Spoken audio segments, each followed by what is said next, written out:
Rustle up something delicious, mastering an everyday English phrase. Hello everyone!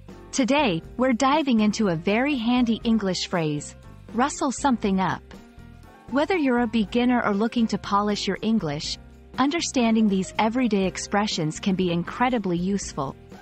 So, let's explore what it means to rustle something up, how to use it in conversation, and some examples to help you master this phrase. The phrase, rustle something up, is an informal way of saying to prepare a meal quickly or to find or create something with the resources you have on hand. It doesn't just apply to food, it can also mean gathering or assembling anything swiftly.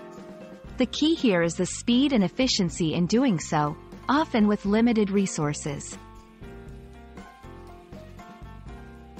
While the exact origins of rustle something up are a bit murky, it's believed to come from the old sense of rustle, meaning to move or act swiftly.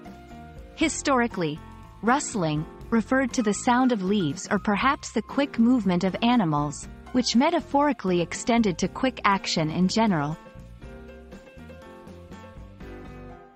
Using rustle something up is quite straightforward.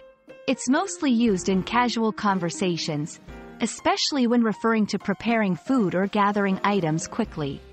Here are some examples. Are you hungry? I can rustle something up in the kitchen. We need a few more chairs for the guests. Let me see if I can rustle some up. Notice how it's used to imply quick, resourceful action. Let's put our knowledge into practice with a quick exercise. Imagine you just got home, and your friend is coming over unexpectedly. You decide to rustle up a quick snack. Think about how you would describe this situation using our phrase. Here's an example. I had only 15 minutes before my friend arrived, so I decided to rustle up some sandwiches and fruit salad. Understanding phrases like rustle something up can add a real flair to your English and help you sound more like a native speaker. We hope this video has helped demystify this phrase for you and that you're now more confident in using it in your daily conversations. Remember, learning English is a journey, and every new phrase you master is a step forward. Happy learning, and see you in our next video.